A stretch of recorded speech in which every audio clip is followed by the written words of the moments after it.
Chapter 11. Facing the silent Disans, Brion's thoughts hurtled about in sweeping circles. There would be no more than an instant's tick of time before the magter avenged themselves bloodily and completely. He felt a fleeting regret for not having brought his gun, then abandoned the thought. There was no time for regrets. What could he do now? The silent watchers hadn't attacked instantly, and Brion realized that they couldn't be positive yet that magter had been killed. Only Brion himself knew the deadliness of that blow. Their lack of knowledge might buy him a little more time. magter is unconscious, but he will revive quickly, Brion said, pointing to the huddled body. As the eyes turned automatically to follow his finger, he began walking slowly towards the exit. I did not want to do this, but he forced me to, because he wouldn't listen to reason. Now I have something else to show you, something that I hoped it would not be necessary to reveal. He was saying the first words that came into his head, trying to keep them distracted as long as possible. He must appear to be only going across the room. That was the feeling he must generate. There was even time to stop for a second and straighten his rumpled clothing and brush the sweat from his eyes. Talking easily, walking slowly towards the hall that led out of the chamber. He was halfway there when the spell broke and the rush began. One of the magter knelt and touched the body and shouted a single word. Dead! Brion hadn't waited for the official announcement. At the first movement of feet, he dived headlong for the shelter of the exit. There was a spatter of tiny missiles on the wall next to him, and he had a brief glimpse of raised blowguns before the wall intervened. He went up the dimly lit stairs 3 at a time. The pack was just behind him, voiceless and deadly. He could not gain on them. If anything, they were closing the distance as he pushed his already tired body to the utmost. There was no subtlety or trick he could use now, just straightforward flight back the way he had come. A single slip on the irregular steps, and it would be all over. There was someone ahead of him. If the woman had waited a few seconds more, he would certainly have been killed, but instead of slashing at him as he went by the doorway, she made the mistake of rushing to the center of the stairs, the knife ready to impale him as he came up. Without slowing, Brion fell onto his hands and easily dodged under the blow. As he passed, he twisted and seized her around the waist, picking her from the ground. When her legs lifted from under her, the woman screamed, the first human sound Brion had heard in this human anthill. His pursuers were just behind him, and he hurled the woman into them with all his strength. They fell in a tangle, and Brion used the precious seconds gained to reach the top of the building. There must have been other stairs and exits, because one of the magter stood between Brion and the way down out of this trap, armed and ready to kill him if he tried to pass. As he ran towards the executioner, Brion flicked on his collar radio and shouted into it, "I'm in trouble here, can you—" The guards in the car must have been waiting for this message. Before he had finished, there was the thud of a high-velocity slug hitting flesh, and the Disan spun and fell, blood soaking his shoulder. Brion leaped over him and headed for the ramp. "This next one is me. Hold your fire," he called. Both guards must have had their telescopic sights zeroed on the spot. They let Brion pass, then threw in a hail of semi-automatic fire that tore chunks from the stone and screamed away in noisy ricochets. Brion didn't try to see if anyone was braving this hail of covering fire. He concentrated his energies on making as quick and erratic a descent as he could. Above the sounds of the firing, he heard the car motor howl as it leaped forward. With their careful aim spoiled, the gunners switched to full automatic and unleashed a hailstorm of flying metal that bracketed the top of the tower. "Cease firing!" Brion gasped into the radio as he ran. The driver was good and timed his arrival with exactitude.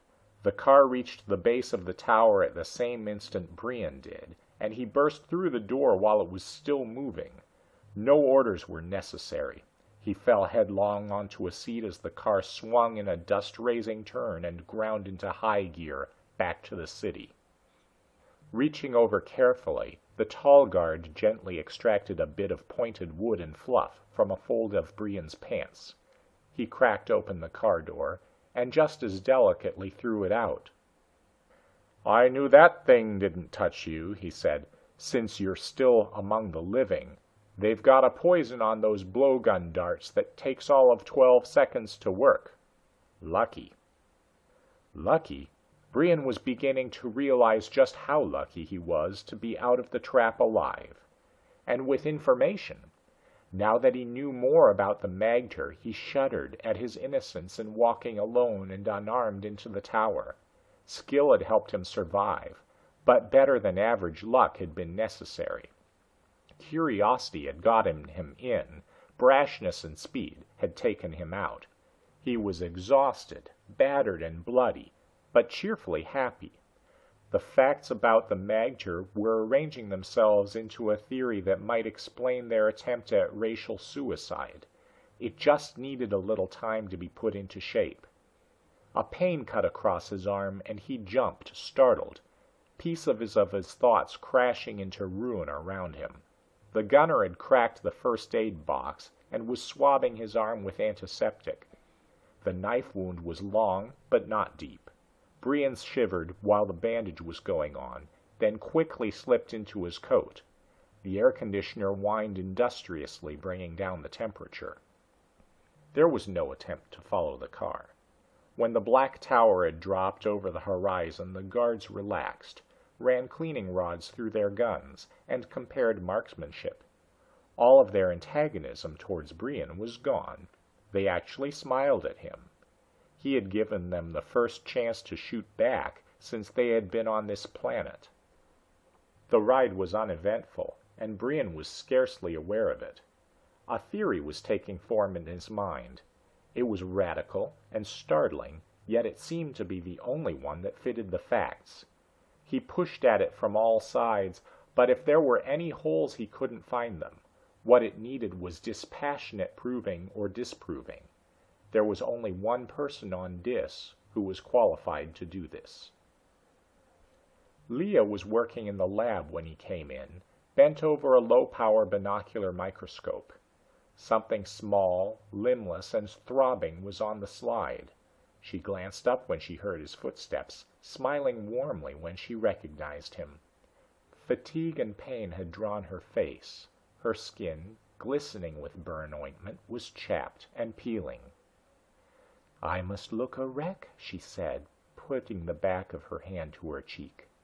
"Something like a well-oiled and lightly cooked piece of beef." She lowered her arms suddenly and took his hand in both of hers. Her palms were warm and slightly moist.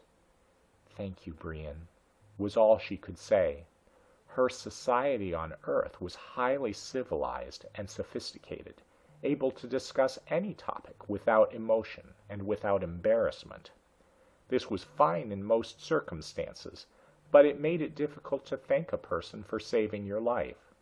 However you tried to phrase it, it came out sounding like a last act speech from a historical play.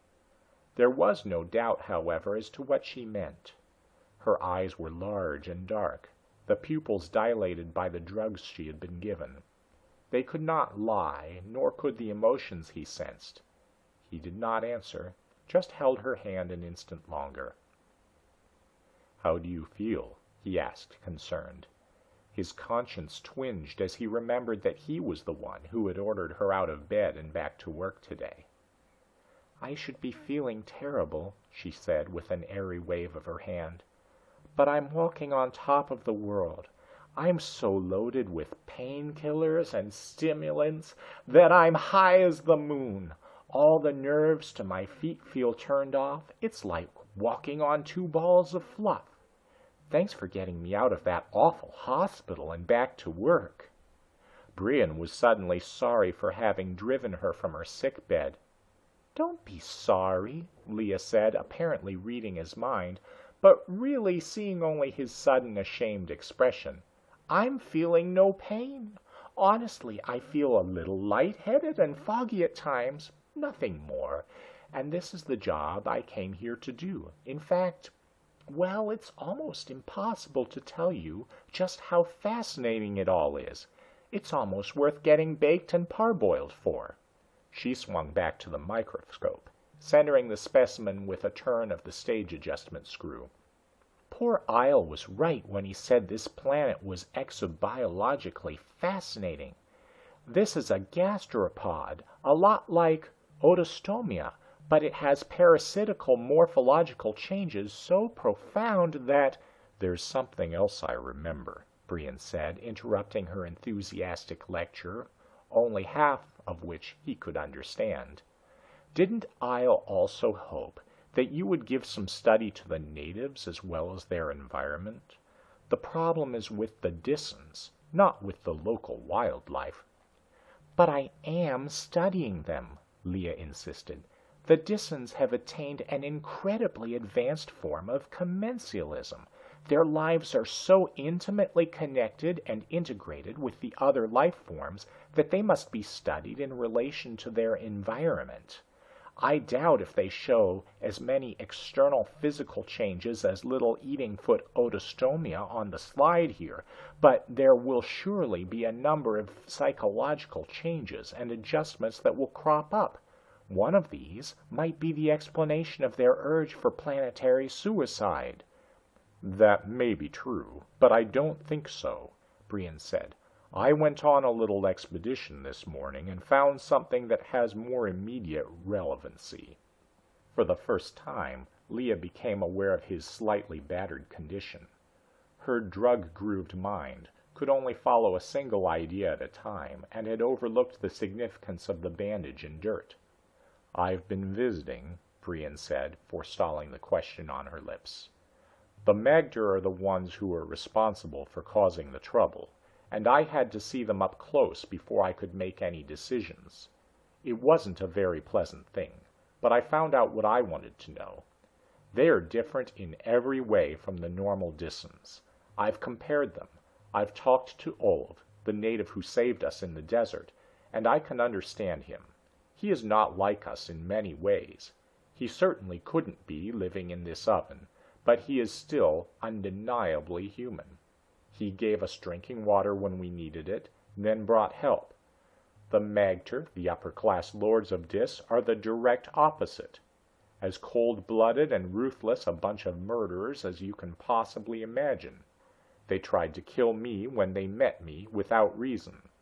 Their clothes, habits, dwellings, manners, everything about them differs from that of the normal Disan. More important, the magter are as coldly efficient and inhuman as a reptile. They have no emotions, no love, no hate, no anger, no fear, nothing. Each of them is a chilling bundle of thought processes and reactions with all the emotions removed." "Aren't you exaggerating?" Leah asked. "After all, you can't be sure. It might just be part of their training not to reveal any emotional state. Everyone must experience emotional states whether they like it or not." "That's my main point. Everyone does, except the magter. I can't go into all the details now, so you'll just have to take my word for it. Even at the point of death, they have no fear or hatred. It may sound impossible, but it is true." Leah tried to shake the knots from her drug-hazed mind. "I'm dull today," she said. "You'll have to excuse me. If these rulers had no emotional responses, that might explain their present suicidal position. But an explanation like this raises more new problems than it supplies answers to the old ones. How did they get this way? It doesn't seem humanly possible to be without emotions of some kind." Just my point. Not humanly possible. I think these ruling class Disans aren't human at all, like the other Disans. I think they are alien creatures, robots, or androids. Anything except men. I think they are living in disguise among the normal human dwellers. At first Leah started to smile. Then her feeling changed when she saw his face. "You are serious?" she asked. "Never more so. I realize it must sound as if I've had my brains bounced around too much this morning, yet this is the only idea I can come up with that fits all of the facts. Look at the evidence yourself. One simple thing stands out clearly, and it must be considered first if any theory is to hold up. That is the magter's complete indifference to death, their own or anyone else's. Is that normal to mankind?" "No, but I can find a couple of explanations that I would rather explore first before dragging in an alien life form. There must have been a mutation or an inherited disease that has deformed or warped their minds." "Wouldn't that be sort of self-eliminating?" Brion asked. "Anti-survival? People who die before puberty would find it a little difficult to pass on a mutation to their children. But let's not beat this one point to death. It's the totality of those people that I find so hard to accept. Any one thing might be explained away, but not the collection of them. What about their complete lack of emotion, or their manner of dress and their secrecy in general? The ordinary Disan wears a cloth kilt, while the magter cover themselves as completely as possible. They stay in their black towers and never go out except in groups. Their dead are always removed so they can't be examined. In every way they act like a race apart, and I think they are." Granted for the moment that this outlandish idea might be true, how did they get here? And why doesn't anyone know about it besides them? "Easily enough explained," Brion insisted. "There are no written records on this planet. After the breakdown, when the handful of survivors were just trying to exist here, the aliens could have landed and moved in. Any interference could have been wiped out. Once the population began to grow, the invaders found they could keep control by staying separate, so their alien difference wouldn't be noticed." "Why should that bother them?" Leah asked. "If they are so indifferent to death, they can't have any strong thoughts on public opinion, or alien body odor. Why would they bother with such a complex camouflage? If they arrived from another planet, what has happened to the scientific ability that brought them here?" "Peace," Brion said. "I don't know enough to be able even to guess at answers to half your questions. I'm just trying to fit a theory to the facts, and the facts are clear. The magter are so inhuman, they would give me nightmares if I were sleeping these days. What we need is more evidence." "Then get it," Leah said with finality. "I'm not telling you to turn murderer, but you might try a bit of grave digging. Give me a scalpel and one of your friends stretched out on a slab, and I'll quickly tell you what he is or not." She turned back to the microscope and bent over the eyepiece. That was really the only way to hack the Gordian knot. Dis had only 36 more hours to live, so individual deaths shouldn't be of any concern. He had to find a dead magter, and if none was obtainable in the proper condition, he had to get one of them by violence. For a planetary savior, he was personally doing in an awful lot of the citizenry. He stood behind Leah, looking down at her thought fully while she worked. The back of her neck, lightly covered with gently curling hair, was turned toward him. With one of the about-face shifts the mind is capable of, his thoughts flipped from death to life, and he experienced a strong desire to caress this spot lightly, to feel the yielding texture of female flesh. Plunging his hands deep into his pockets, he walked quickly to the door. "Get some rest soon," he called to her. "I doubt if those bugs will give you the answer. I'm going now to see if I can get the full-sized specimen you want." "The truth could be anywhere. I'll stay on these until you come back," she said, not looking up from the microscope. Up under the roof was a well-equipped communications room. Brion had taken a quick look at it when he had first toured the building. The duty operator had earphones on, though only one of the phones covered an ear, and was monitoring through the bands. His shoeless feet were on the edge of the table, and he was eating a thick sandwich held in his free hand. His eyes bulged when he saw Brion in the doorway, and he jumped into a flurry of action. "Hold the pose," Brion told him. "It doesn't bother me, and if you make any sudden moves, you are liable to break a phone, electrocute yourself, or choke to death. Just see if you can set the transceiver on this frequency for me." Brion wrote the number on a scratch pad and slid it over to the operator. It was the frequency Professor Commander Croft had given him for the radio of the illegal terrorists, the Nyord Army. The operator plugged in a handset and gave it to Brion. "Circuit open," he mumbled around a mouthful of still unswallowed sandwich. "This is Brandt, director of the CRF. Come in, please." He went on repeating this for more than 10 minutes before he got an answer. "What do you want?" "I have a message of vital urgency for you, and I would also like your help. Do you want any more information on the radio?" "No. Wait there. We'll get in touch with you after dark." The carrier wave went dead. 35 hours to the end of the world, and all he could do was wait. Chapter 12. On Brion's desk when he came in were 2 neat piles of paper. As he sat down and reached for them, he was conscious of an arctic coldness in the air, a frigid blast. It was coming from the air conditioner grill, which was now covered by welded steel bars. The control unit was sealed shut. Someone was either being very funny or very efficient. Either way, it was cold. Brion kicked at the cover plate until it buckled, then bent it aside. After a careful look into the interior, he disconnected one wire and shorted it to another. He was rewarded by a number of sputtering cracks and a quantity of smoke. The compressor moaned and expired. Fossil was standing in the door with more papers, a shocked expression on his face. "What do you have there?" Brion asked. Fossil managed to straighten out his face and brought the papers to the desk, arranging them on the piles already there.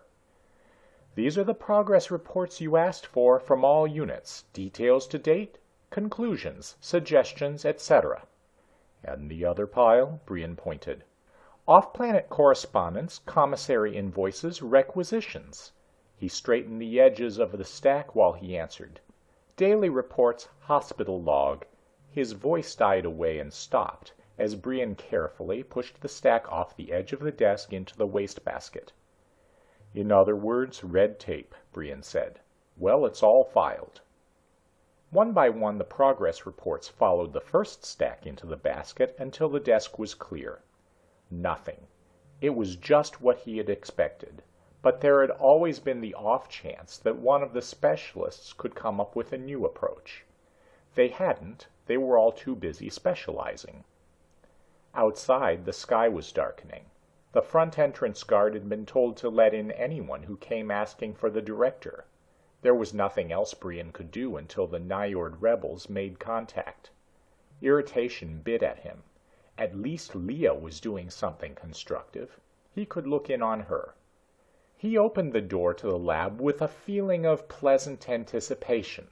It froze and shattered instantly. Her microscope was hooded, and she was gone.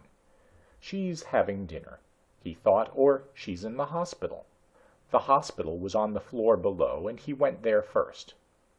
"Of course she's here," Dr. Stein grumbled. "Where else should a girl in her condition be? She was out of bed long enough today. Tomorrow's the last day, and if you want to get any more work out of her before the deadline, you had better let her rest tonight. Better let the whole staff rest. I've been handing out tranquilizers like aspirin all day. They're falling apart." "The world's falling apart. How is Leah doing?" "Considering her shape, she's fine. Go in and see for yourself if you won't take my word for it. I have other patients to look at." "Are you that worried, Doctor?" "Of course I am. I'm just as prone to the weakness of the flesh as the rest of you. We're sitting on a ticking bomb, and I don't like it. I'll do my job as long as necessary. But I'll also be damned glad to see the ships land to pull us out. The only skin that I really feel emotionally concerned about right now is my own, and if you want to be let in on a public secret, the rest of your staff feels the same way. So don't look forward to too much efficiency." "I never did," Brion said to the retreating back. Leah's room was dark, illuminated only by the light of Dis's moon slanting in through the window. Brion let himself in and closed the door behind him. Walking quietly, he went over to the bed. Leah was sleeping soundly, her breathing gentle and regular. A night's sleep now would do as much good as all the medication. He should have gone then. Instead, he sat down in the chair placed next to the head of the bed. The guards knew where he was. He could wait here just as well as any place else. It was a stolen moment of peace on a world at the brink of destruction. He was grateful for it. Everything looked less harsh in the moonlight, and he rubbed some of the tension from his eyes. Leah's face was ironed smooth by the light, beautiful and young, a direct contrast to everything else on this poisonous world. Her hand was outside of the covers, and he took it in his own, obeying a sudden impulse. Looking out of the window at the desert in the distance, he let the peace wash over him, forcing himself to forget for the moment that in one more day life would be stripped from this planet. Later, when he looked back at Leah, he saw that her eyes were open, though she hadn't moved. How long had she been awake? He jerked his hand away from hers, feeling suddenly guilty. "Is the boss man looking after the serfs to see if they're fit for the treadmills in the morning?" she asked. It was the kind of remark she had used with such frequency in the ship, though it didn't sound quite as harsh now. And she was smiling, yet it reminded him too well of her superior attitude toward rubes from the Stellar Sticks. Here he might be the director, but on ancient Earth he would be only one more gaping, lead-footed yokel. "How do you feel?" he asked, realizing and hating the triteness of the words, even as he said them. "Terrible. I'll be dead by morning. Reach me a piece of fruit from that bowl, will you? My mouth tastes like an old boot heel. I wonder how fresh fruit ever got here. Probably a gift to the working classes from the smiling planetary murderers on Nyord." She took the apple Brion gave her and bit into it. "Did you ever think of going to Earth?" Brion was startled. This was too close to his own thoughts about planetary backgrounds. There couldn't possibly be a connection, though. "Never," he told her. "Up until a few months ago, I never even considered leaving Anvhar. The Twenties are such a big thing at home that it is hard to imagine that anything else exists while you are still taking part in them." "Spare me the Twenties," she pleaded. "After listening to you and Isle, I know far more about them than I shall ever care to know. But what about Anvhar itself? Do you have big city-states as Earth does?" "Nothing like that. For its size, it has a very small population. No big cities at all. I guess the largest center of population are around the schools, packing plants, things like that." "Any exobiologists there?" Leah asked, with a woman's eternal ability to make any general topic personal. "At the universities, I suppose, though I wouldn't know for sure. And you must realize that when I say no big cities, I also mean no little cities. We aren't organized that way at all. I imagine the basic physical unit is the family and the circle of friends. Friends get important quickly, since the family breaks up when children are still relatively young. Something in the genes, I suppose. We all enjoy being alone. I suppose you might call it an inbred survival trait." "Up to a point," she said, biting delicately into the apple. "Carry that sort of thing too far and you end up with no population at all. A certain amount of proximity is necessary for that."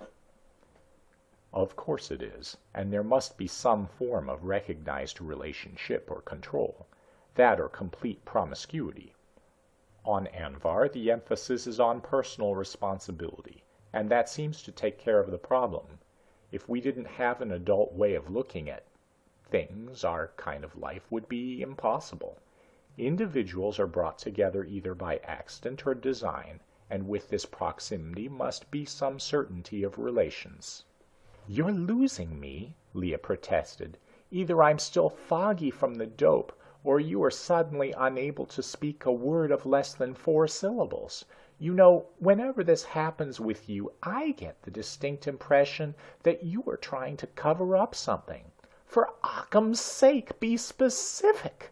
Bring me together 2 of these hypothetical individuals and tell me what happens." Brion took a deep breath. He was in over his head and far from shore. "Well, take a bachelor like myself. Since I like cross-country skiing, I make my home in this big house our family has, right at the edge of the Broken Hills. In summer I looked after a drum-tum herd, but after slaughtering, my time was my own all winter. I did a lot of skiing, and used to work for the Twenties. Sometimes I would go visiting. Then again, people would drop in on me. Houses are few and far between on Anvhar. We don't even have locks on our doors. You accept and give hospitality without qualification.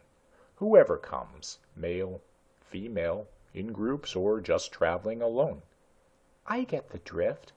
Life must be dull for a single girl on your iceberg planet. She must surely have to stay home a lot." "Only if she wants to. Otherwise she can go wherever she wishes and be welcomed as another individual. I suppose it is out of fashion in the rest of the galaxy, and would probably raise a big laugh on Earth, but a platonic, disinterested friendship between a man and woman is an accepted thing on Anvhar." "Sounds exceedingly dull. If you are all such cool and distant friends, how do babies get made?" Brion felt his ears reddening, not sure if he was being teased or not. "The same damn way they get made any place else. But it's not just a reflexive process like a couple of rabbits that happen to meet under the same bush. It's the woman's choice to indicate if she is interested in marriage." "Is marriage the only thing your women are interested in?" "Marriage or anything else, that's up to the girl. We have a special problem on Anvhar. Probably the same thing occurs on every planet where the human race has made a massive adaptation. Not all unions are fertile, and there is always a large percentage of miscarriages. A large number of births are conceived by artificial insemination, which is all right when you can't have babies normally. But most women have an emotional bias toward having their husband's children, and there is only one way to find out if this is possible." Leah's eyes widened. "Are you suggesting that your girls see if a man can father children before considering marriage?" "Of course. Otherwise Anvhar would have been depopulated centuries ago. Therefore, the woman does the choosing. If she is interested in a man, she says so. If she is not interested, the man would never think of suggesting anything. It's a lot different from other planets, but so is our planet Anvhar. It works well for us, which is the only test that applies." "Just about the opposite of Earth," Leah told him, dropping the apple core into a dish and carefully licking the tips of her fingers. "I guess you Anvharians would describe Earth as a planetary hotbed of sexuality. The reverse of your system, and going full blast all the time. There are far too many people there for comfort. Birth control came late and is still being fought, if you can possibly imagine that.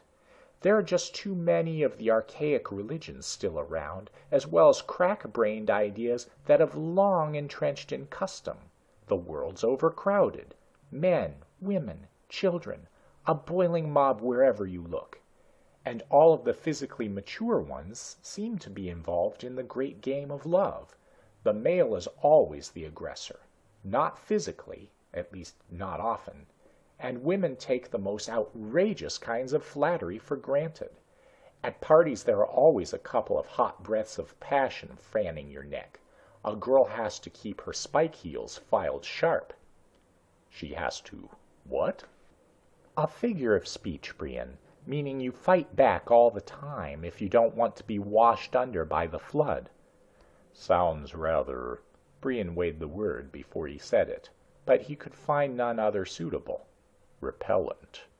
From your point of view it would be. I'm afraid we get so used to it that we even take it for granted. Sociologically speaking... She stopped and looked at Brion's straight back and almost rigid posture. Her eyes widened and her mouth opened in an unspoken "oh" of sudden realization. "I'm being a fool," she said. "You weren't speaking generally at all. You had a very specific subject in mind, namely me." Please, Leah, you must understand.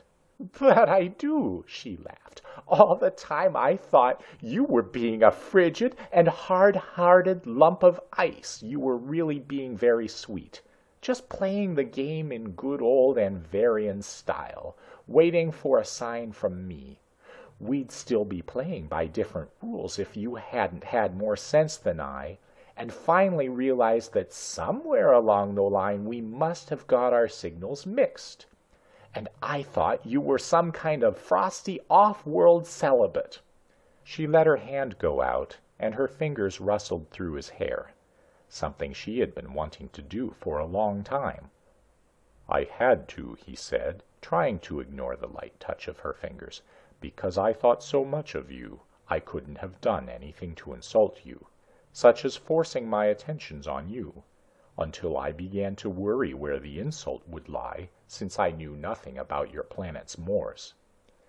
"Well, you know now," she said very softly. "The men aggress. Now that I understand, I think I like your way better. But I'm still not sure of all the rules. Do I explain that yes, Brion, I like you so very much? You are more man in one great big wide-shouldered lump than I have ever met before. It's not quite the time or place to discuss marriage, but I would certainly like..." His arms were around her, holding her to him. Her hands clasped him, and their lips sought each other's in the darkness. "Gently," she whispered. "I bruise easily." Chapter 13. He wouldn't come in, sir. Just hammered on the door and said, "I'm here, tell Brandd." "Good enough," Brion said, fitting his gun in the holster and sliding the extra clip into his pocket. "I am going out now, and I should return before dawn. Get one of the wheeled stretchers down here from the hospital. I'll want it waiting when I get back." Outside, the street was darker than he remembered. Brion frowned, and his hand moved towards his gun. Someone had put all the nearby lights out of commission. There was just enough illumination from the stars to enable him to make out the dark bulk of a sand car. "Brion Brandd?" a voice spoke harshly from the car. "Get in." The motor roared as soon as he had closed the door. Without lights, the sand car churned a path through the city and out into the desert. Though the speed picked up, the driver still drove in the dark, feeling his way with a light touch on the controls. The ground rose, and when they reached the top of a mesa, he killed the engine. Neither the driver nor Brion had spoken a word since they left. A switch snapped, and the instrument lights came on. In their dim glow, Brion could just make out the other man's hawk-like profile. When he moved, Brion saw that his figure was cruelly shortened. Either accident or a mutated gene had warped his spine, hunching him forward in eternally bent supplication. Warped bodies were rare. His was the first Brion had ever seen. He wondered what series of events had kept him from medical attention all his life. This might explain the bitterness and pain in the man's voice. "Did the mighty brains on Njord bother to tell you that they have chopped another day off the deadline?" the man asked. "That the world is about to come to an end?" "Yes, I know," Brion said. "That's why I'm asking your group for help. Our time is running out too fast." The man didn't answer. He merely grunted and gave his full attention to the radar pings and glowing screen. The electronic senses reached out as he made a check on all the search frequencies to see if they were being followed. "Where are we going?" Brion asked. "Out into the desert." The driver made a vague wave of his hand. "Headquarters of the army. Since the whole thing will be blown up in another day, I guess I can tell you it's the only camp we have. All the cars, men, and weapons are based there. And he's the man in charge. Tomorrow it will be all gone, along with this cursed planet. What's your business with us?" "Shouldn't I be telling Hiss that?" "Suit yourself." Satisfied with the instrument search, the driver kicked the car to life again and churned on across the desert. "But we're a volunteer army and we have no secrets from each other. Just from the fools at home who are going to kill this world." There was a bitterness in his words that he made no attempt to conceal. They've fought among themselves to put off a firm decision so long that now they are forced to commit murder. From what I had heard, I thought it was the other way around. They call your Njord army terrorists. We are. Because we are an army and we're at war. The idealists at home only understood that when it was too late. If they had backed us in the beginning, we would have blown open every black castle on Dis, searched until we found those bombs. But that would have meant wanton destruction and death. They wouldn't consider that. Now they are going to kill everyone, destroy everything. He flicked on the panel lights just long enough to take a compass bearing, and Brion saw the tortured unhappiness in his twisted body. "It's not over yet," Brion said. "There is more than a day left, and I think I'm onto something that might stop the war, without any bombs being dropped. You're in charge of the Cultural Relationships Free Bread and Blanket Foundation, aren't you? What good can your bunch do when the shooting starts?" "None. But maybe we can put off the shooting. If you are trying to insult me, don't bother. My irritation quotient is very high." The driver merely grunted at this, slowing down as they ran through a field of broken rock. "What is it you want?" he asked. "We want to make a detailed examination of one of the magter.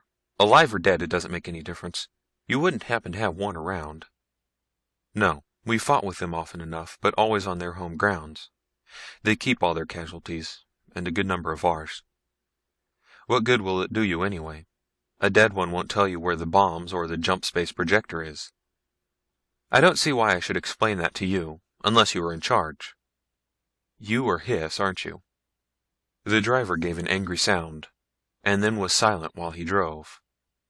Finally he asked, "What makes you think that?" "Call it a hunch. You don't act very much like a sandcar driver, for one thing. Of course your army may be all generals and no privates, but I doubt it. I also know that time is almost run out for all of us. This is a long ride, and it would be a complete waste of time if you just sat out in the desert and waited for me. By driving me yourself, you could make your mind up before we arrived. Could have a decision ready as to whether you are going to help me or not. Are you?" "Yes, I'm Hiss, but you still haven't answered my question. What do you want the body for?" "We're going to cut it open and take a good long look. I don't think the magter are human. They are something living among men and disguised as men, but still not human." "Secret aliens?" Hiss exploded the words in a mixture of surprise and disgust. "Perhaps. The examination will tell us that." "You're either stupid or incompetent," Hiss said bitterly. "The heat of Dis has cooked your brains in your head. I'll be no part of this kind of absurd plan." "You must," Brion said, surprised at his own calmness. He could sense the other man's interest hidden behind his insulting manner. "I don't even have to give you my reasons. In another day, this world ends, and you have no way to stop it. I just might have an idea that could work, and you can't afford to take any chances. Not if you are really sincere. Either you are a murderer, killing Disans for pleasure, or honestly you want to stop the war. Which is it?" "You'll have your body all right," Hiss grated, hurling the car viciously around a spire of rock. "Not that it will accomplish anything, but I can find no fault with killing another magter. We can fit your operation into our plans without any trouble. This is the last night, and I have sent every one of my teams out on raids.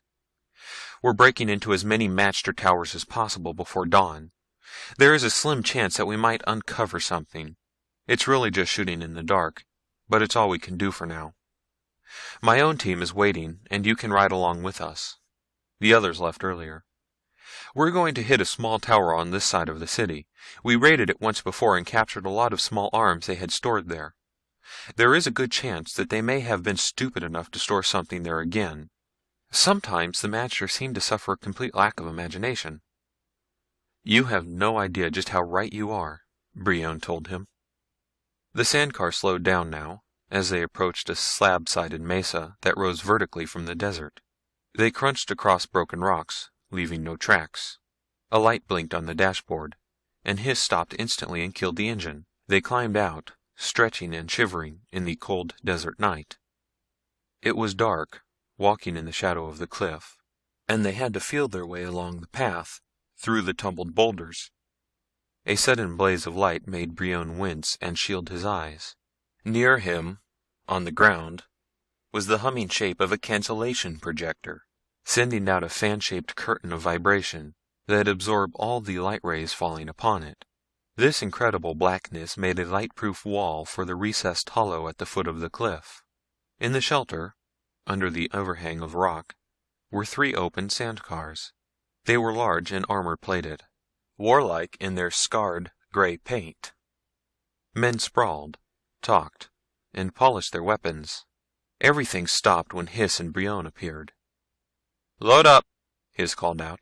"We're going to attack now, same plan I outlined earlier. Get Telt over here." In talking to his own men, some of the harshness was gone from his voice. The tall soldiers of Njord moved in ready obeyance of their commander. They loomed over his bent figure, most of them twice as tall as he. But there was no hesitation in jumping when he commanded. They were the body of the Njord striking force. He was the brains. A square-cut, compact man rolled up to Hiss and saluted with a leisurely flick of his hand. He was weighted and slung about with packs and electronic instruments.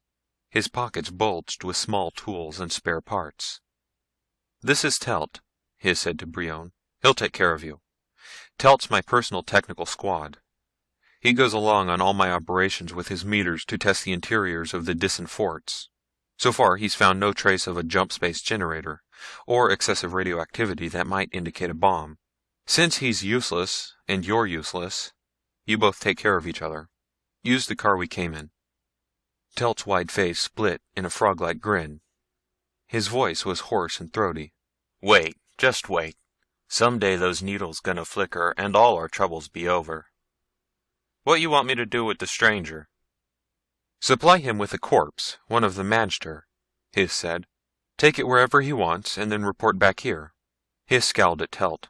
"Someday your needles will flicker. Poor fool, this is the last day."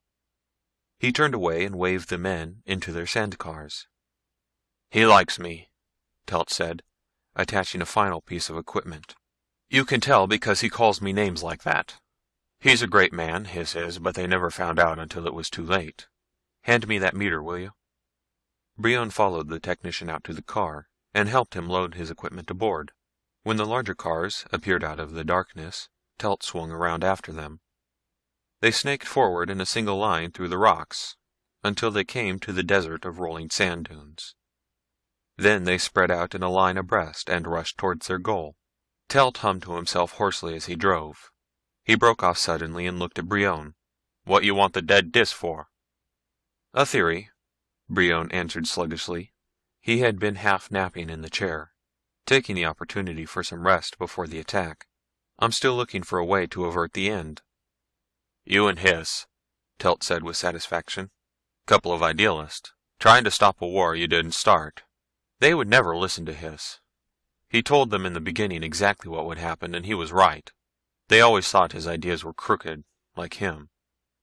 Growing up alone in the hill camp, with his back too twisted and too old to be fixed when he finally did come out. Ideas twisted the same way, made himself an authority on war. Ha! War on Njord. That's like being an ice cube specialist in hell. But he knew all about it, though they never would let him use what he knew. Put Granddaddy Kraft in charge instead. But Hiss is in charge of an army now. All volunteers. Too few of them and too little money. Too little and too damned late to do any good. I'll tell you, we did our best, but it could never be good enough. And for this we get called butchers. There was a catch in Telt's voice now, an undercurrent of emotion he couldn't suppress. At home they think we like to kill, think we're insane. They can't understand we're doing the only thing that has to be done. He broke off as he quickly locked on the brakes and killed the engine. The line of sandcars had come to a stop. Ahead, just visible over the dunes, was the summit of a dark tower. We walk from here, Telt said, standing and stretching. We can take our time because the other boys go in first, soften things up. Then you and I head for the sub-cellar for a radiation check, and find you a handsome corpse. Walking at first, then crawling when the dunes no longer shielded them, they crept up on the Disan keep. Dark figures moved ahead of them, stopping only when they reached the crumbling black walls. They didn't use the ascending ramp, but made their way up the sheer outside face of the ramparts.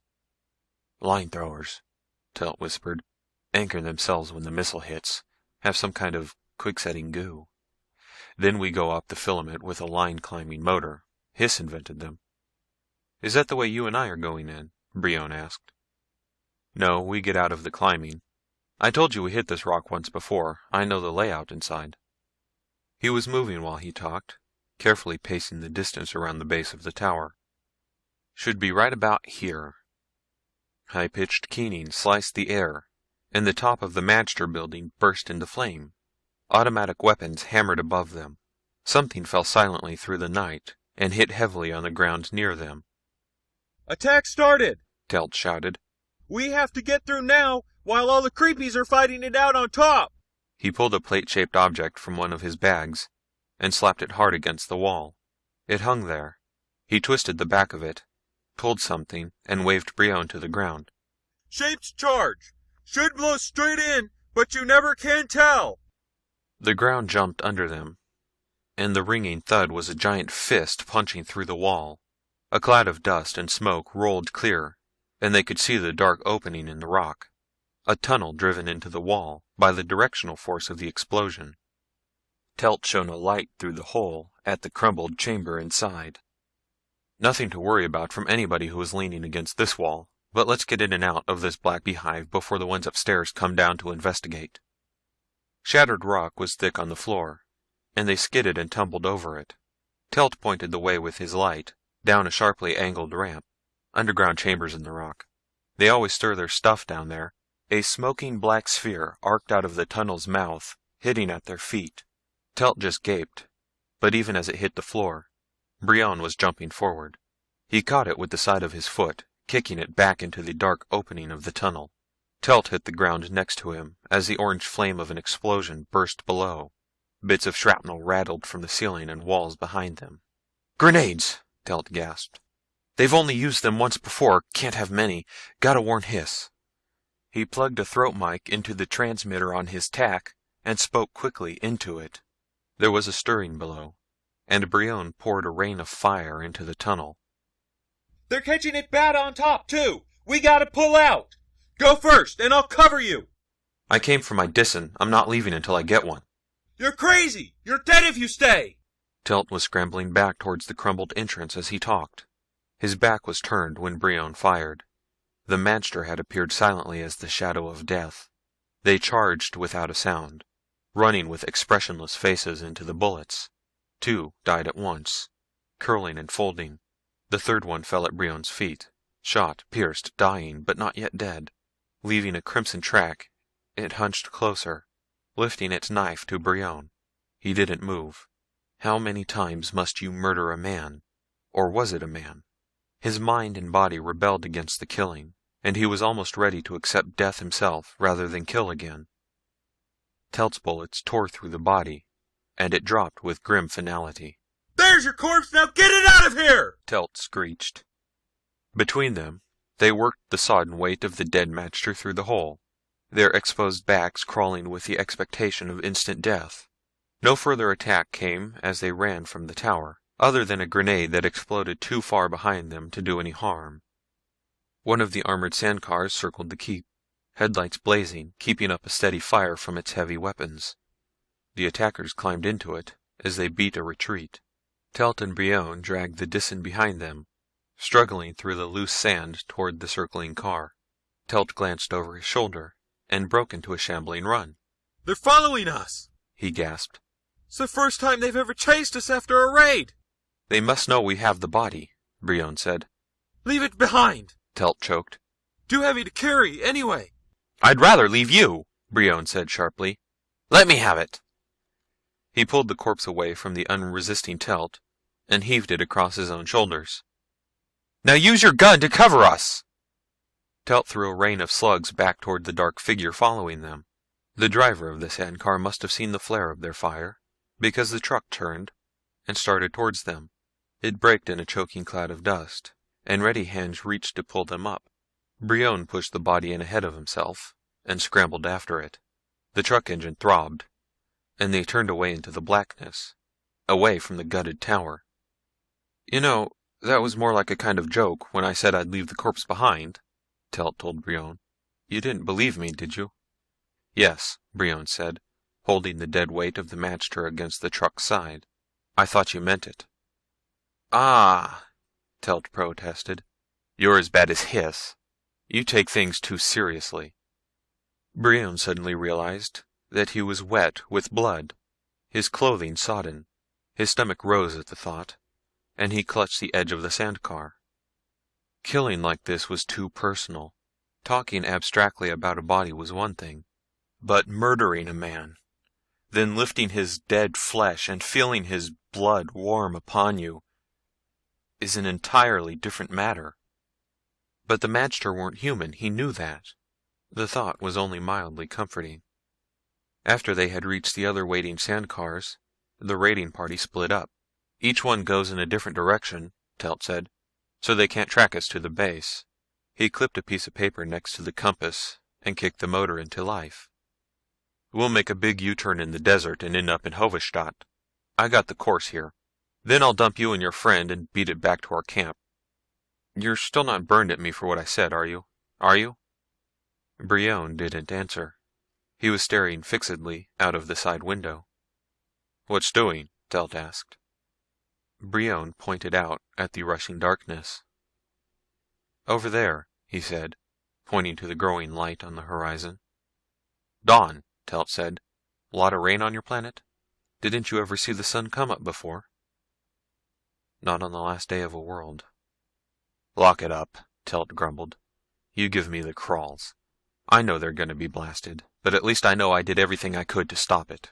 How do you think they are going to be feeling at home, on Yord, from tomorrow on? Maybe we can still stop it, Brion said, shrugging off the feeling of gloom. Telt's only answer was a wordless sound of disgust. By the time they had cut a large loop in the desert, the sun was well up in the sky. The daily heat begun. Their course took them through a chain of low, flinty hills that cut their speed almost to zero. They ground ahead in a low gear, while Telt sweated and cursed, struggling with the controls. Then they were on firm sand, and picking up speed toward the city. As soon as Brion saw Hovestadt clearly, he felt a clutch of fear. From somewhere in the city, a black plume of smoke was rising. It could have been one of the deserted buildings aflame, a minor blaze. Yet the closer they came, the greater his tension grew. Brion didn't dare put it into words himself. It was Telt who vocalized the thought. A fire or something, coming from your area, somewhere close to your building. Within the city they saw the first signs of destruction. Broken rubble on the streets, the smell of greasy smoke in their nostrils. More and more people appeared, going in the same direction they were. The normally deserted streets of Hovestadt were now almost crowded. Disans, obvious by their bare shoulders, mixed with the few off-worlders who still remained. Brion made sure the tarpaulin was well wrapped around the body before they pushed the sandcar slowly through the growing crowd. I don't like all this publicity, Telt complained, looking at the people. It's the last day, or I'd be turning back. They know our cars, we've raided them often enough. Turning a corner, he braked suddenly, mouth agape. Ahead was destruction. Black, broken rubble had been churned into desolation. It was still smoking, pink tongues of flame licking over the ruins. A fragment of wall fell with a rumbling crash. It's your building! The Foundation building! Telt shouted. They've been here ahead of us! Must have used the radio to call a raid! They did a job! Explosives of some kind! Hope was dead. Dis was dead. In the ruin ahead, mixed and broken with other rubble, were the bodies of all the people who had trusted him. Leah. Beautiful and cruelly dead Leah. Dr. Stein, his patients, Fossil, all of them. He had kept them on this planet, and now they were dead. Every one of them, dead. Murderer. Chapter 14. Life was ended. Brion's mind contained nothing but despair, and the pain of irretrievable loss. If his brain had been completely the master of his body, he would have died there, for at that moment there was no will to live. Unaware of this, his heart continued to beat, and the regular motion of his lungs drew in the dreadful sweetness of the smoke-tainted air. With automatic directness, his body lived on. "What are you going to do?" Telt asked, even his natural exuberance stilled by this.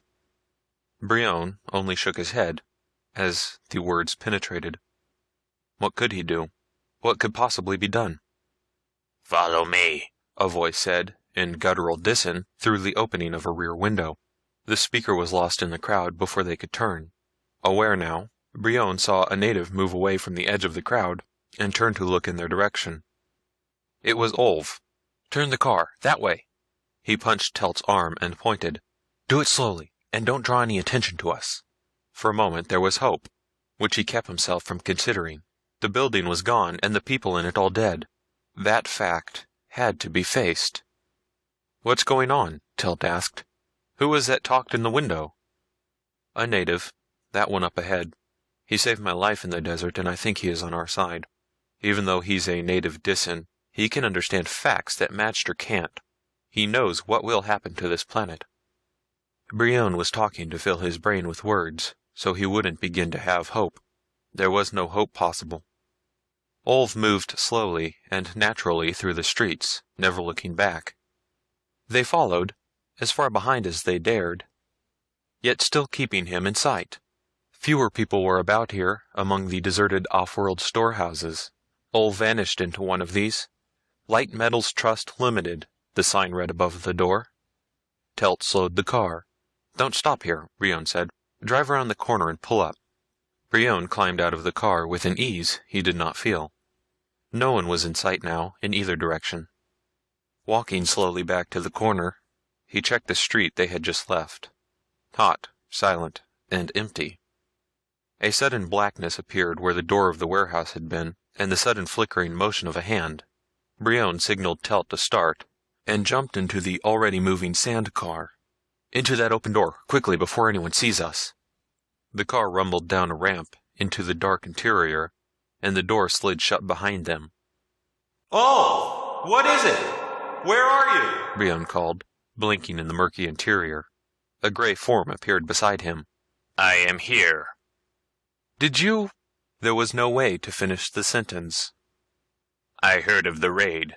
The magter called together all of us they could to help them carry explosive. I went along. I could not stop them, and there was no time to warn anyone in the building." "Then they are all dead." "Yes," Olv nodded. "All except one. I knew I could perhaps save one. I was not sure who, so I took the woman you were with in the desert. She is here now. She was hurt, but not badly when I brought her out." Guilty relief flooded through Brion. He shouldn't exult, not with the death of everyone in the Foundation still fresh in his mind. But at that instant he was happy. "Let me see her," he said to Olv. He was seized by the sudden fear that there might be a mistake. Perhaps Olv had saved a different woman. Olv led the way across the empty loading bay. Brion followed closely, fighting down the temptation to tell him to hurry.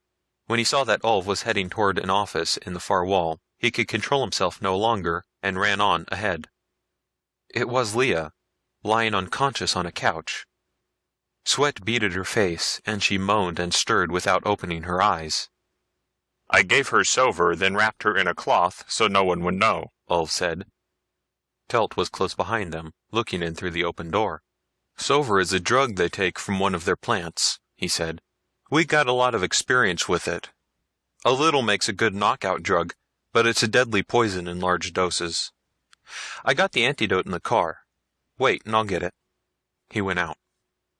Brion sat next to Leah and wiped her face clean of dirt and perspiration. The dark shadows under her eyes were almost black now, and her elfin face seemed even thinner. But she was alive, that was the important thing. Some of the tension drained away from Brion, and he could think again. There was still the job to do. After this last experience, Leah should be in a hospital bed. But this was impossible. He would have to drag her to her feet and put her back to work. The answer might still be found. Each second ticked away another fraction of the planet's life. Good as new in a minute, Telt said, banging down the heavy med box. He watched intently as Ulf left the room. Hiss should know about this renegade. Might be useful as a spy, or for information, though of course it's too late now to do anything, so hell with it. He pulled a pistol-shaped hypodermic gun from the box and dialed a number on the side. Now, if you'll roll her sleeve up, I'll bring her back to life. He pressed the bell-shaped sterilizing muzzle against her skin, and pulled the trigger. The hypogun hummed briefly, ending its cycle with a loud click. Does it work fast? Brion asked. Couple of minutes. Just let her be, and she'll come to by herself. Ulf was in the doorway. Kill her, he hissed. His blowgun was in his hand, half raised to his mouth. He's been in the car, he's seen it, Telt shouted, and grabbed for his gun. Brion sprang between them, raising his hand. Stop it! No more killing! He shouted in Disan. Then he shook his fist at Telt. Fire that gun and I'll stuff it down your throat! I'll handle this! He turned to face Ulf, who hadn't brought the blowgun any closer to his lips. This was a good sign. The Disan was still uncertain. You have seen the body in the car, Ulf, so you must have seen that it is that of a magter. I killed him myself, because I would rather kill 1, or 10, or even 100 men, than have everyone on this planet destroyed. I killed him in a fair fight, and now I am going to examine his body. There is something very strange and different about the magter. You know that yourself. If I can find out what it is, perhaps we can make them stop this war and not bomb Njord. Ulf was still angry, but he lowered the blowgun a little. I wish there were no off-worlders, he said. I wish that none of you had ever come. Nothing was wrong until you started coming. The magter were the strongest and they killed, but they also helped. Now they want to fight a war with your weapons, and for this you are going to kill my world. And you want me to help you? Not me, yourself, Brion said wearily. There's no going back, that's the one thing we can't do. Maybe Dis would have been better off without off-planet contact, maybe not. In any case, you have to forget about that. You have contact now with the rest of the galaxy, for better or for worse. You've got a problem to solve, and I'm here to help you solve it. Seconds ticked by, as Ulf, unmoving, fought with the questions that were novel to his life. Could killing stop death? Could he help his people by helping strangers to fight and kill them? His world had changed, and he didn't like it. He must make a giant effort to change with it. Abruptly, he pushed the blowgun into a thong at his waist, turned, and strode out. Too much for my nerves, Telt said, settling his gun back in the holster. You don't know how happy I'm going to be when this whole damn thing is over. Even if the planet goes bang, I don't care, I'm finished. He walked out to the sand car, keeping a careful eye on the Disan crouched against the wall. Brion turned back to Leah, whose eyes were open, staring at the ceiling.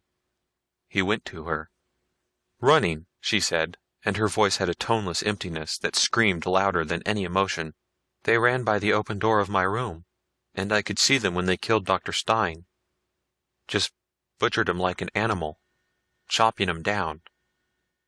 Then one came into the room, and that's all I remember. She turned her head slowly and looked at Brion. What happened? Why am I here? They're dead, he told her. All of them. After the raid, the Disans blew up the building. You're the only one that survived. That was Ulf who came into your room, the Disan we met in the desert. He brought you away and hid you here in the city. When do we leave? She asked in the same empty tones, turning her face to the wall. When do we get off this planet? Today is the last day. The deadline is midnight. Kraft will have a ship pick us up when we are ready, but we still have our job to do. I've got that body. You're going to have to examine it. We must find out about the magter. Nothing can be done now except leave. Her voice was a dull monotone. There is only so much that a person can do, and I've done it. Please have the ship come. I want to leave now. Brion bit his lip in helpless frustration. Nothing seemed to penetrate the apathy into which she had sunk. Too much shock, too much terror, in too short a time. He took her chin in his hand and turned her head to face him. She didn't resist, but her eyes were shining with tears. Tears trickled down her cheeks. Take me home, Brion. Please take me home. He could only brush her sodden hair back from her face and force himself to smile at her.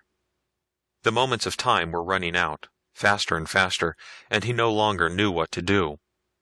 The examination had to be made, yet he couldn't force her. He looked for the med box and saw that Telt had taken it back to the sand car. There might be something in it that could help. A tranquilizer, perhaps. Telt had some of his instruments open on the chart table, and was examining a tape with a pocket magnifier when Brion entered. He jumped nervously and put the tape behind his back, then relaxed when he saw who it was. I thought you were the creepy out there coming for a look, he whispered. Maybe you can trust him, but I can't afford to. Can't even use the radio. I'm getting out of here now. I have to tell Hiss. Tell him what? Brion asked sharply. What is all the mystery about? Telt handed him the magnifier and tape. Look at that. Recording tape from my scintillation counter. Red verticals are 5-minute intervals. The wiggly black horizontal line is the radioactivity level. All this where the line goes up and down, that's when we were driving out to the attack. Varying hot level of the rock and ground. What's the big peak in the middle? That coincides exactly with our visit to the House of Horrors, when we went through the hole in the bottom of the tower. He couldn't keep the excitement out of his voice.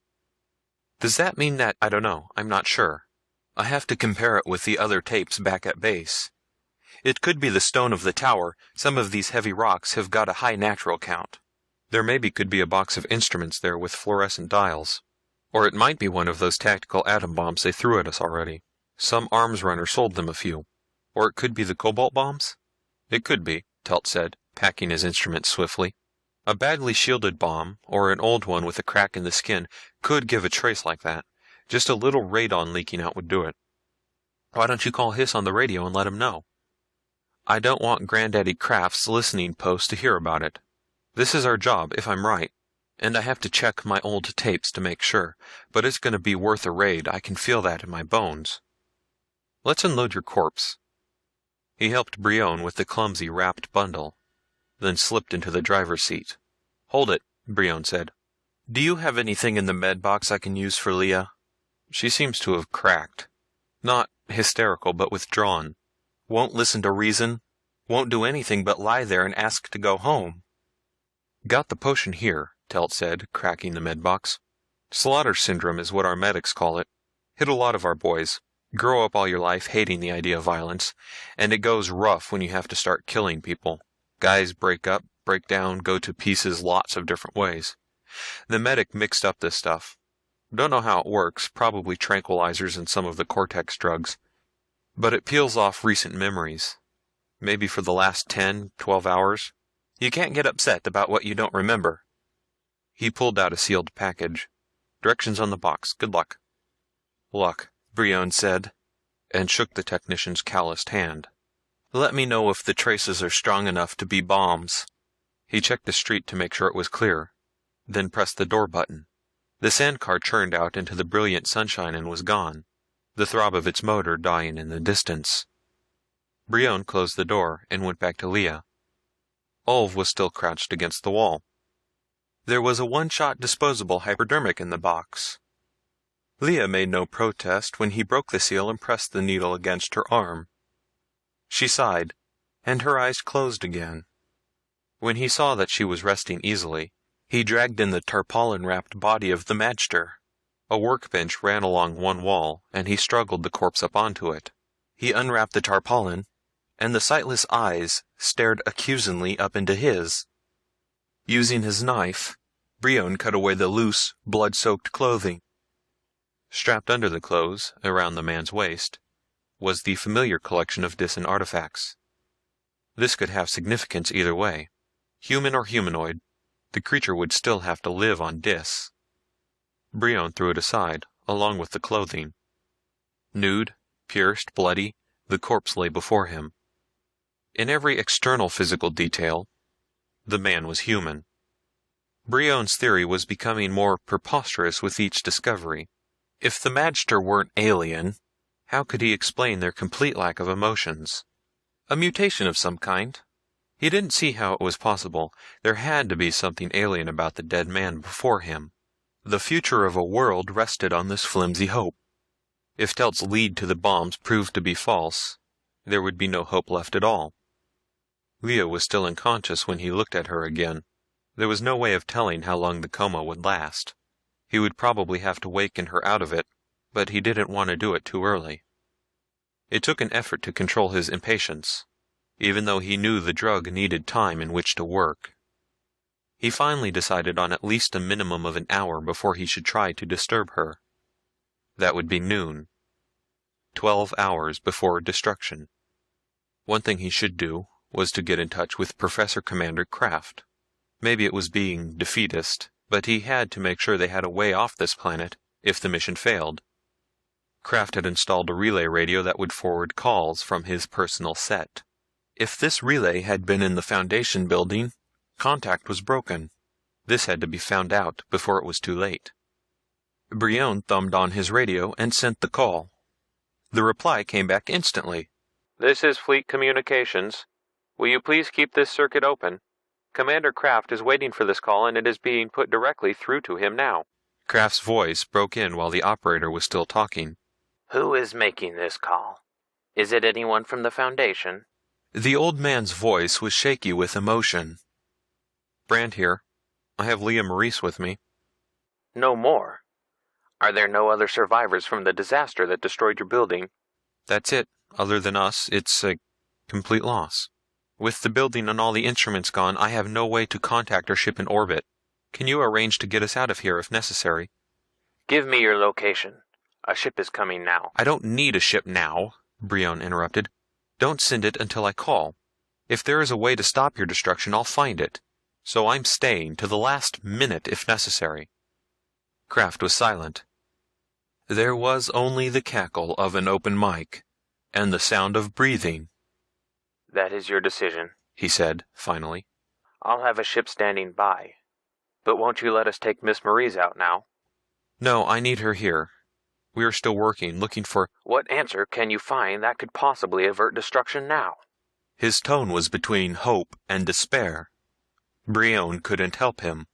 "If I succeed, you'll know. Otherwise, that will be the end of it. End of transmission." He switched the radio off. Leah was sleeping easily when he looked at her, and there was still a good part of the hour left before he could wake her. How could he put it to use? She would need tools, instruments to examine the corpse, and there were certainly none here. Perhaps he could find some in the ruins of the Foundation building. With this thought, he had the sudden desire to see the wreckage up close. There might be other survivors. He had to find out. If he could talk to the men he had seen working there. Ulf was still crouched against the wall in the outer room. He looked up angrily when Brion came over, but said nothing. "Will you help me again?" Brion asked. "Stay and watch the girl while I go out. I'll be back at noon." Ulf didn't answer. "I am still looking for the way to save Dis," Brion added. "Go. I'll watch the girl." Ulf spat the words in impotent fury. "I do not know what to do." "You may be right. Go, she will be safe with me." Brion slipped out into the deserted street, and half running, half walking, made his way towards the rubble that had been the Cultural Relationships Foundation. He used a different course from the one they had come by, striking first toward the outer edge of the city. Once there, he could swing and approach from the other side, so there would be no indication where he had come from, The magter might be watching, and he didn't want to lead them to Leah and the stolen body. Turning a corner, he saw a sand car stopped in the street ahead. There was something familiar about the lines of it. It could be the one he and Telt had used, but he wasn't sure. He looked around, but the dusty, packed dirt street was white and empty, shimmering in the silence under the sun. Staying close to the wall and watching carefully, Brion slipped towards the car. When he came close behind it, he was positive it was the one he had been in the night before. What was it doing here? Silence and heat filled the street. Windows and doors were empty, and there was no motion in their shadows. Putting his foot on a bogey wheel, he reached up and grabbed the searing metal rim of the open window. He pulled himself up and stared at Telt's smiling face. Smiling in death, the lips pulled back to reveal the grinning teeth, the eyes bursting from the head, the features swollen and contorted from the deadly poison. A tiny, tufted dart of wood stuck in the brown flesh on the side of his neck. Chapter 15. Brion hurled himself backwards and sprawled flat in the dust and filth of the road. No poisoned dart sought him out. The empty silence still reigned. Telt's murderers had come and gone. Moving quickly, using the bulk of the car as a shield, he opened the door and slipped inside. They had done a thorough job of destruction. All of the controls had been battered into uselessness. The floor was a junk heap of crushed equipment, intertwined with loops of recording tape bulging like mechanical intestines. A gutted machine, destroyed like its driver.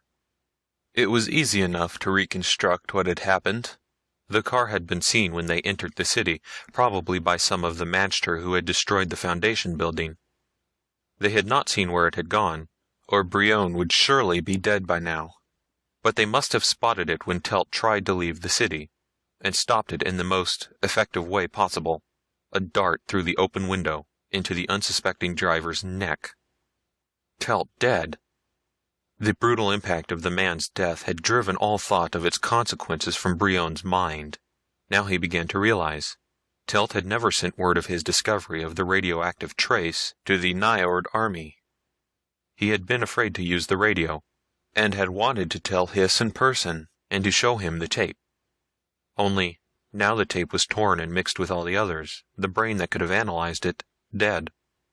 Brion looked at the dangling entrails of the radio and spun for the door. Running swiftly and erratically, he fled from the sand car.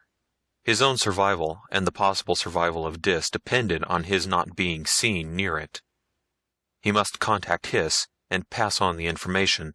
Until he did that, he was the only off-worlder on Dis who knew which magter tower might contain the world-destroying bombs.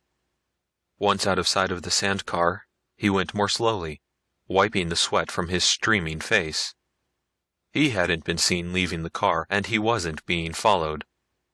The streets here weren't familiar, but he checked his direction by the sun and walked at a steady pace toward the destroyed building. More of the native Disans were in the streets now.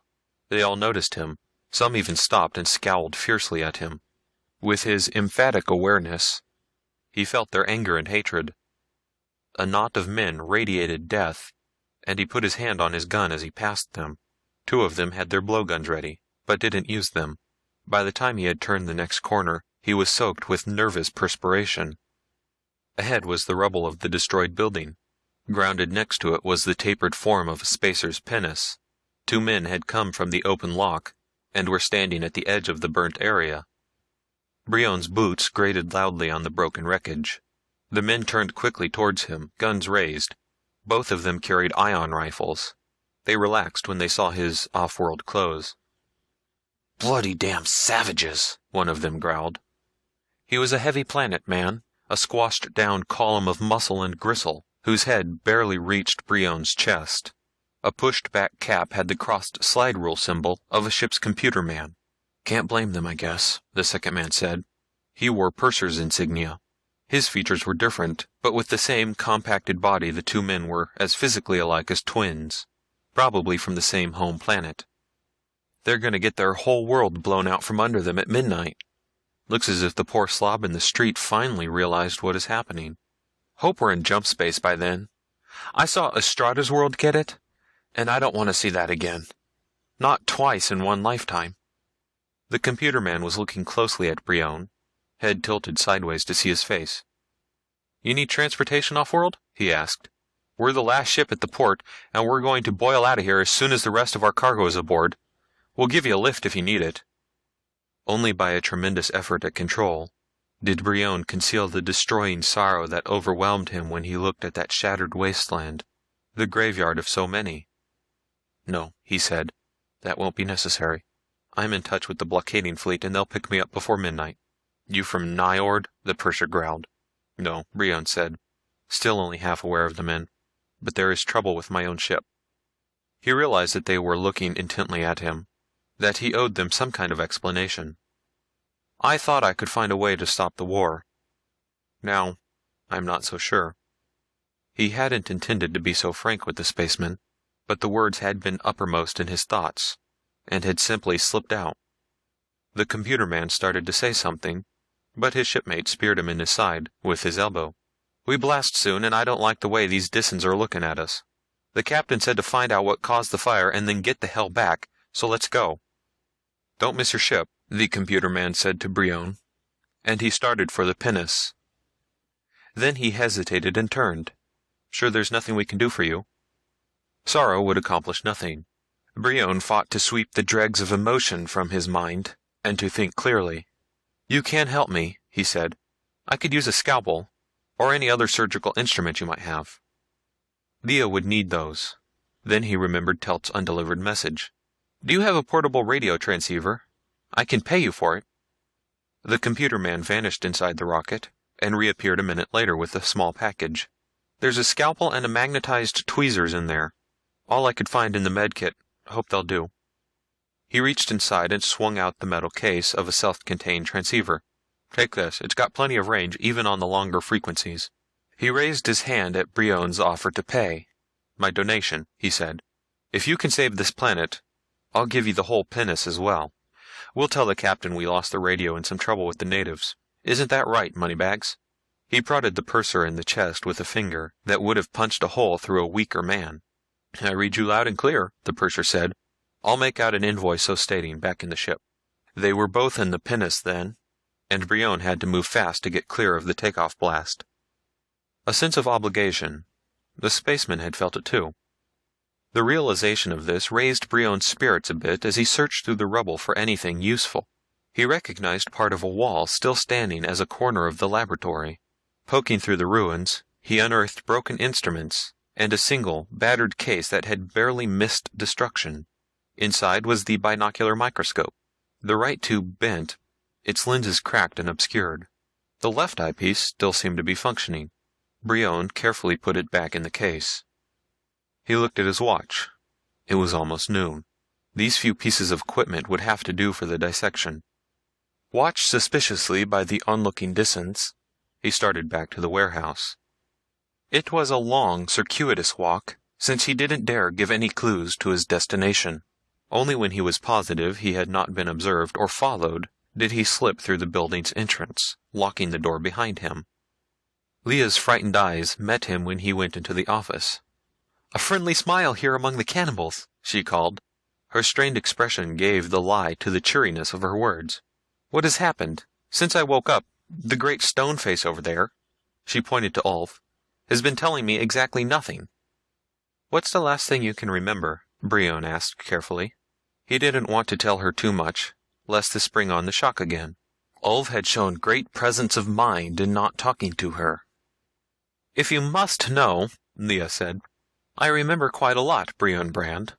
I shan't go into details, since this sort of thing is best kept from the natives. For the record, then, I can recall going to sleep after you left, and nothing since then. It's weird. I went to sleep in that lumpy hospital bed and woke up on this couch, feeling simply terrible, with him just sitting there and scowling at me. Won't you please tell me what's going on? A partial truth was best, saving all the details that he could for later. The magter attacked the Foundation building, he said. They are getting angry at all off-worlders now. You were still knocked out by a sleeping drug, so Ulf helped bring you here. It's afternoon now. Of the last day? She sounded horrified. While I'm playing Sleeping Beauty, the world is coming to an end. Was anyone hurt in the attack? Or killed? There were a number of casualties, and plenty of trouble, Brion said. He had to get her off the subject. Walking over to the corpse, he threw back the cover from its face. But this is more important right now. It's one of the magter. I have a scalpel and some other things here. Will you perform an autopsy? Leah huddled back on the couch, her arms around herself, looking chilled in spite of the heat of the day. What happened to all the people at the building? She asked in a thin voice. The injection had removed her memories of the tragedy, but echoes of the strain and shock still reverberated in her mind and body. I feel so exhausted. Please tell me what happened. I have the feeling you're hiding something. Brion sat next to her and took her hands in his, not surprised to find them cold. Looking into her eyes, he tried to give her some of his strength. It wasn't very nice, he said. You were shaken up by it. I imagine that's why you feel the way you do now. But, Leah, you'll have to take my word for this. Don't ask any more questions. There's nothing we can do now about it. But we can still find out about the magter. Will you examine the corpse? She started to ask something, then changed her mind. When she dropped her eyes, Brion felt the thin shiver that went through her body. There's something terribly wrong, she said. I know that. I guess I'll have to take your word that it's best not to ask questions. Help me up, will you, darling? My legs are absolutely liquid. Leaning on him, with his arm around her supporting most of her weight, she went slowly across to the corpse. She looked down and shuddered. Not what you would call a natural death, she said. Ulv watched intently as she took the scalpel out of its holder. You don't have to look at this, she told him in halting Disan. Not if you don't want to. I want to, he told her, not taking his eyes from the body. I have never seen a magter dead before. Or without covering, like an ordinary person. He continued to stare fixedly. Find me some drinking water, will you, Brion? Leah said. And spread the tarp under the body. These things are quite messy. After drinking the water, she seemed stronger, and could stand without holding onto the table with both hands. Placing the tip of the scalpel just below the magister's breastbone, she made the long post-mortem incision down to the pubic symphysis.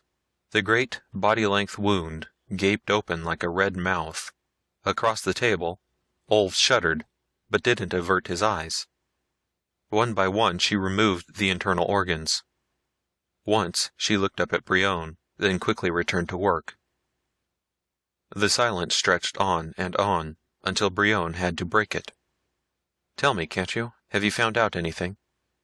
His words snapped the thin strand of her strength, and she staggered back to the couch and collapsed onto it.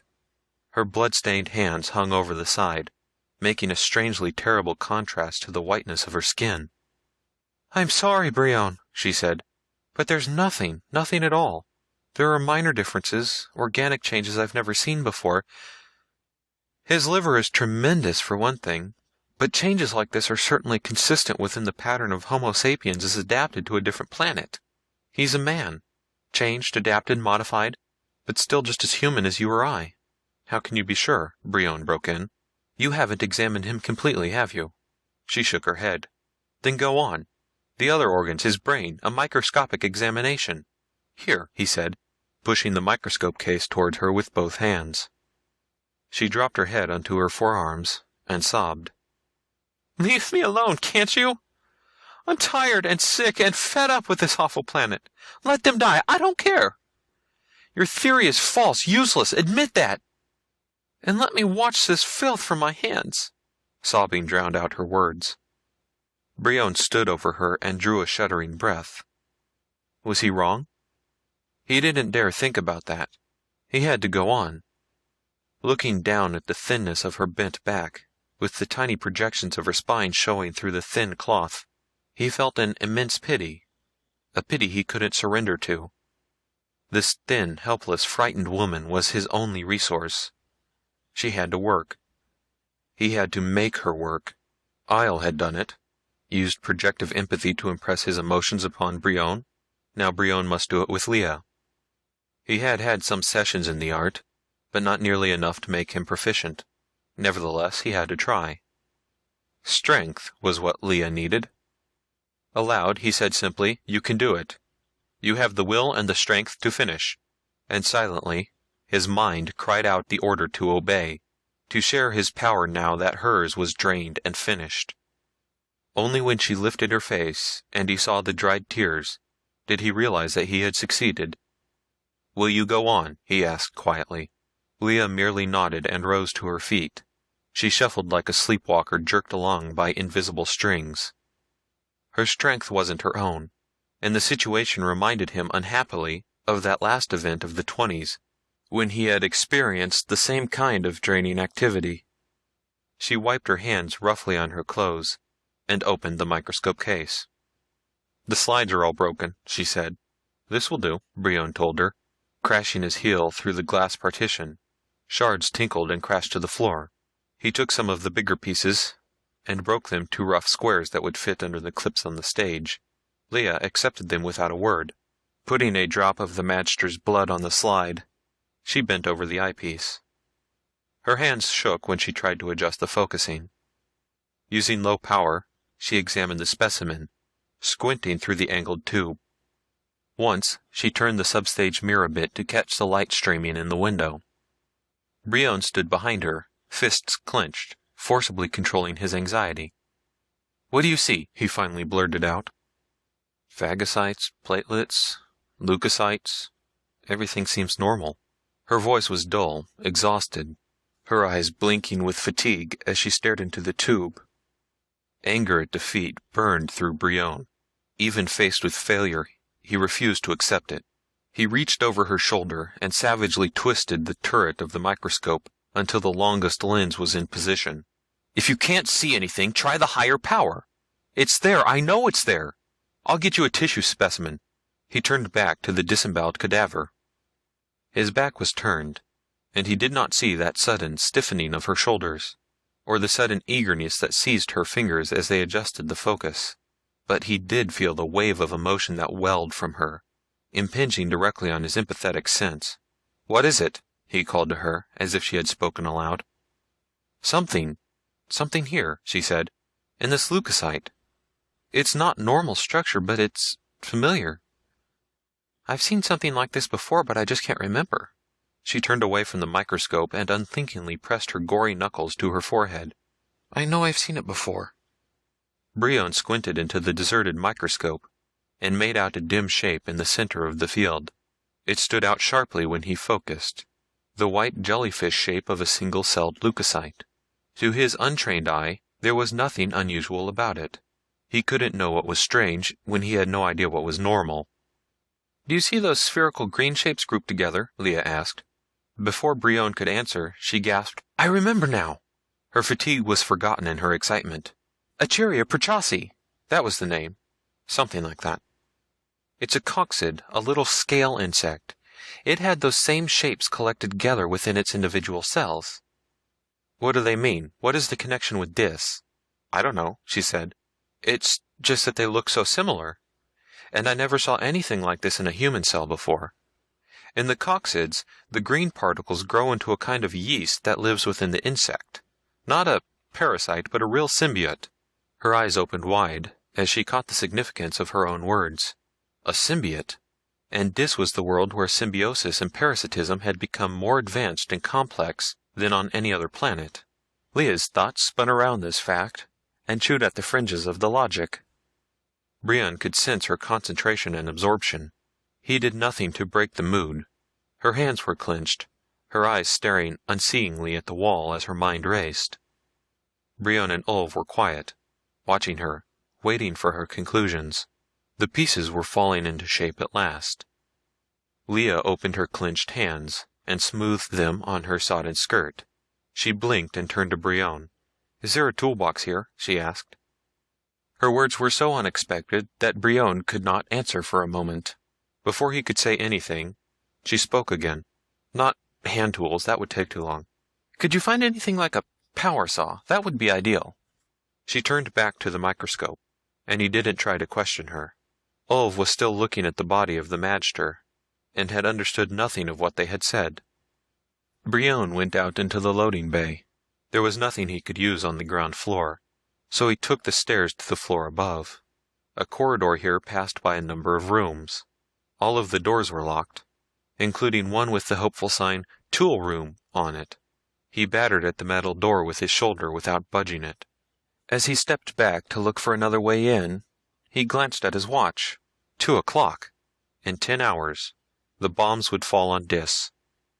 The need for haste tore at him, yet there could be no noise. Someone in the street might hear it. He quickly stripped off his shirt and wrapped it in a loose roll around the barrel of his gun, extending it in a loose tube in front of the barrel. Holding the rolled cloth in his left hand, he jammed the gun up tight against the door, the muzzle against the lock. The single shot was only a dull thud, inaudible outside of the building. Pieces of broken mechanism jarred and rattled inside the lock, and the door swung open. When he came back, Leo was standing by the body. He held a small power saw with a rotary blade. "Will this do?" he asked. "Runs on its own batteries, almost fully charged, too." "Perfect," she answered. "You're both going to have to help me." She switched into the Disan language. "Olv, would you find some place where you can watch the street without being seen? Signal me when it's empty. I'm afraid the saw is going to make a lot of noise." Olv nodded and went out into the bay, where he climbed a heap of empty crates so he could peer through the small windows set high in the wall. He looked carefully in both directions, then waved to her to go ahead. "Stand to one side and hold the cadaver's chin, Brion," she said. "Hold it firmly so the head doesn't shake around when I cut. This is going to be a little gruesome, I'm sorry, but it'll be the fastest way to cut the bone." The saw bit into the skull. Once, Olv waved them into silence, and shrank back himself into the shadows next to the window. They waited impatiently until he gave them the sign to continue again. Brion held steady while the saw cut a complete circle around the skull. "Finished," Leah said, and the saw dropped from her limp fingers to the floor. She massaged life back into her hands before she finished the job. Carefully and delicately, she removed the cap of bone from the magter's head, exposing his brain to the shaft of light from the window. "You were right all this time, Brion," she said. "There is your alien."